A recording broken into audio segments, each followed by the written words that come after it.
Morning, Ben. Thanks for sending the slides through. Morning. How's it been in the northeast this last month?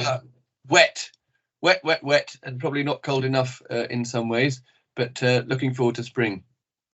Okay, let's see what you've been what's been coming across the PM room table. So if we start with the first slide, with three main things to say about sheep this time. First is to expect the unexpected. Sheep are coming in, getting ready for lambing, and the dead ones now are very helpful in the immediate term for things like metabolic disease and stuff like that, but also in the longer term for planning. So I'm going to give you an example of expect the unexpected and things that you can find from a post-mortem which you might struggle to find from other things, and other things for the longer term, as in reasons for thin sheep that are relevant to your entire flock planning. And this is a time where the nutritional challenges of the sheep are beginning to mount. So the first case is this one. This is a typical farm which housed its ewes ready for lambing about 3 weeks ago, ready for lambing on the 1st of March. They introduced the cake to step up the nutrition in preparation for lambing. No metabolic profiling done. And this was a farm who noticed when they were feeding, there's the normal melee at feeding time, and everybody goes in to grab their food and stuff their faces. And they wondered whether, and there's a couple found dead over a couple of weeks. And they thought, I wonder if some of the sheep are getting a face fall or some are getting a knock or something like that. So they sent me in a sheep, and next slide, what should we find in it but really severe? We go to the next slide. Really severe subacute to chronic fluke. You can see that the liver is like pate, lots of fibrosis of the bile duct, and the gallbladder there absolutely stuffed with just about adult fluke. I was quite surprised. They were last fluked on the 20th of October with tritylbendazole, so it's not resistance, it's reinfection since then. And this could be disastrous for the rest of the flock if there's many ewes with livers that look like this, because the liver is going to be a very busy organ in the coming month or 2 or 3 for most of these sheep. So this could have been prevented by blood sampling or by copper antigen testing or even by metabolic profiling, but nevertheless it's been found now, so there may be time still before lambing to turn it round. It's slightly unexpected, and it just goes to show that you never quite know where you are with fluke until you look, and a post-mortem examination will tell you before anything else that's what's going on, although the other tests in the live animals are still very good. It is probably still out there. 80% of farms will probably be okay. 20% of farms will have a problem that they didn't know about, and they'll find out the hard way. So never waste a dead sheep, I would say. So it is still just about out there. The next thing that I've been seeing is a few thin ewes. So we've had a winter, we've had a hard, wet, winter with slim pickings, and there have been some ewes which have decided to present as thin now rather than presenting as thin before tupping, which would have been more convenient, really, because they could have been culled then. But I suppose it's not surprising, because if you've got a chronic disease which is making you not make the most of your diet, then through the winter is when you're going to get found out. And there have been the usual smattering of cases of OPA, Yonis, MV, all that sort of thing. But the thing that struck me recently is the contribution of teeth to thinness at this time of year, because your teeth are going to have to be working hard. Plus, if you're eating a lot of soil because the grass is a bit thin, that's going to have an impact on your teeth too, because being more abrasive. So here are some photos of some teeth which I've seen. And I should emphasize that these are back teeth, not front teeth. The incisor teeth are often not a very good proxy of the molar teeth. The set of teeth on the left here, as you're looking at it, is a good set of molar teeth, nothing wrong with those. The set of teeth on the right are worse. If you look at the bottom left-hand corner of the teeth on the right there, you can see a bit of a wave mouth, a bit wonky, and some of those teeth are out of order and getting a bit loose, and some food packing. And I'm going to show you some pictures now of closer look at some of the things that can happen to these back teeth. The first being gum recession at the top. This is a set of maxillary, that's the top back teeth. And you can see here that there's grass stuck in the top there, and you can see how receded that top bit of gum is there. That's one thing, it's painful. Two is bacteria can get in, and I'll mention that later on again. Here's another example of what can happen. Teeth can just, the food can start packing in the periodontal space. Again, that can be painful, and it can make the tooth go wobbly, which is painful and disinclines the sheep to chew their food properly and get the most out of the nutritional value of the diet.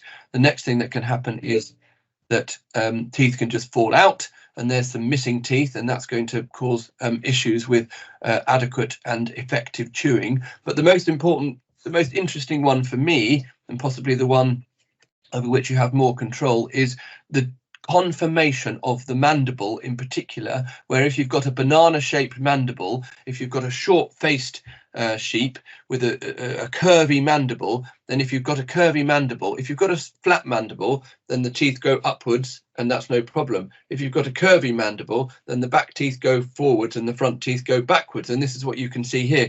You've got too many teeth for this jaw, and they're growing in the wrong direction. So this is the bottom jaw here. So this one on the right is growing forwards, as you can see, and it's pressing out of the way the adjacent teeth, which are then getting loose, getting wobbly, causing pain, causing food impaction. Now, I think this is often a problem of too many terminal sire genetics in the maternal sheep flock.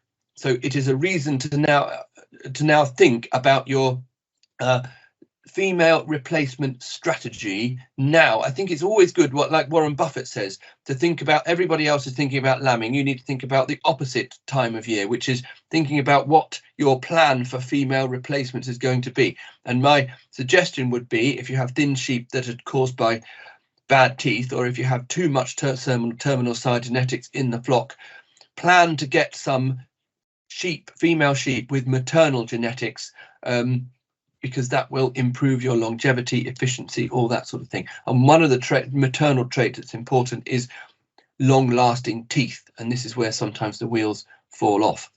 Why is it important?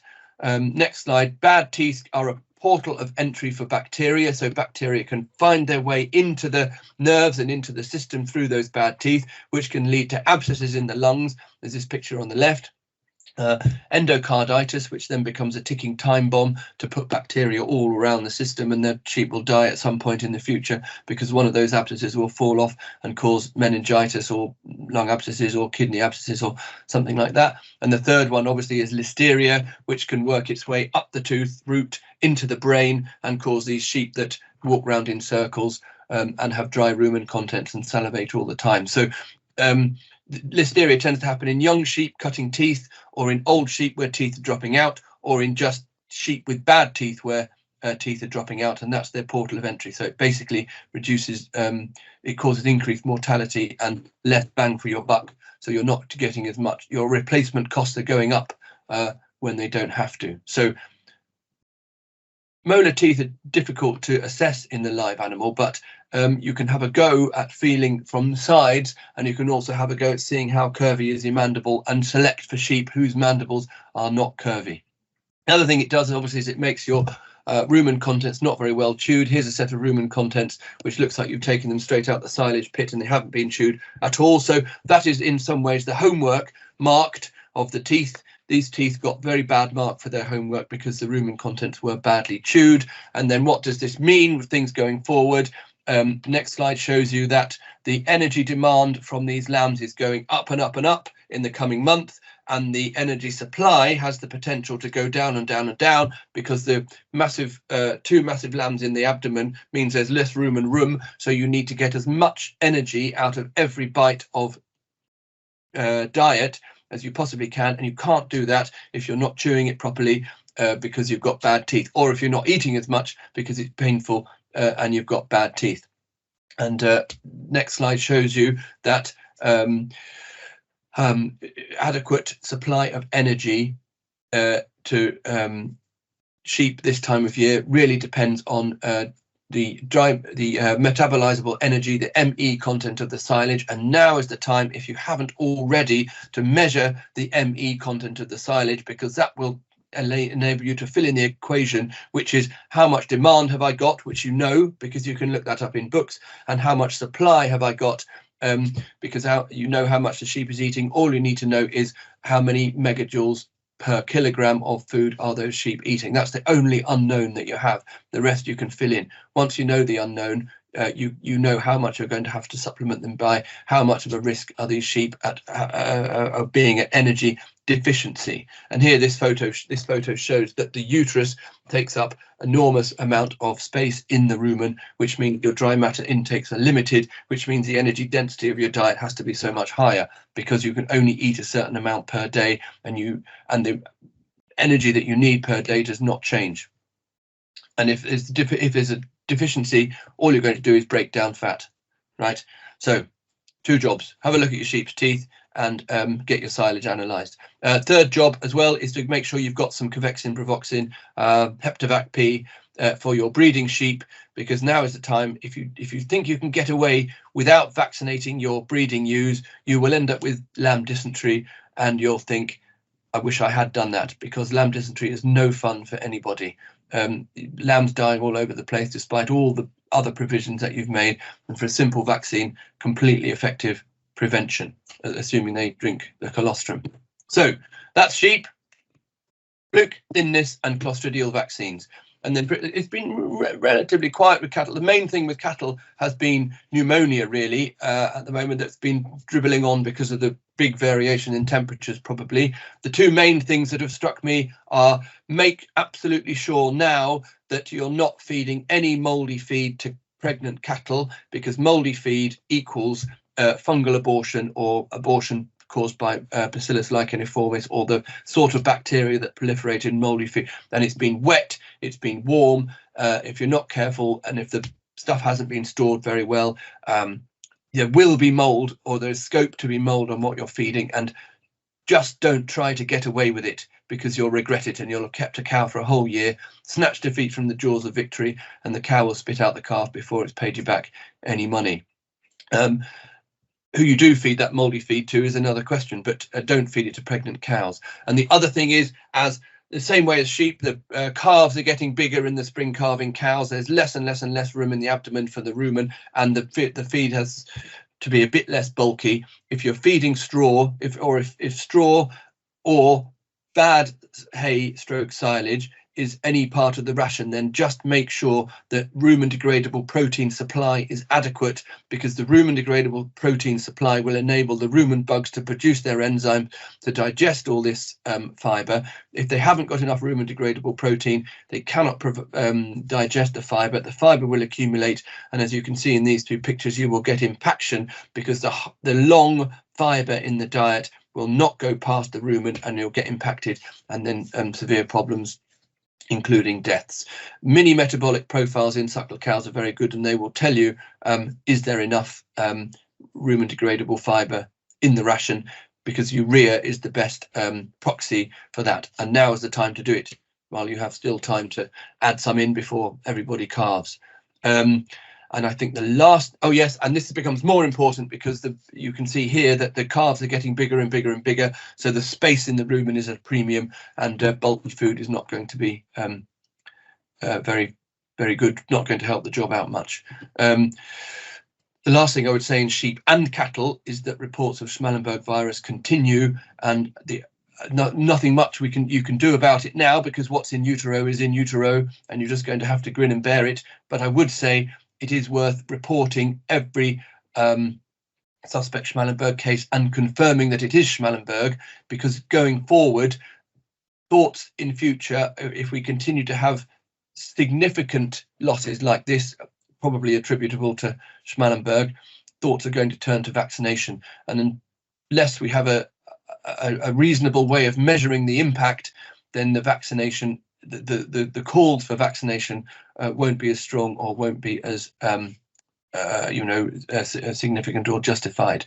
So APHA is doing free testing of these cases of Schmallenberg, and if you have any, then I would suggest contact your vet or send them into the APHA to get them properly investigated. So that's the summary for January and February 2024. Thanks, Ben. That's very interesting as always, and a great roundup there. Yeah, so same time next month. Let's see what we've seen, if there's anything different, and look forward to catching up with you then. Good luck, everybody.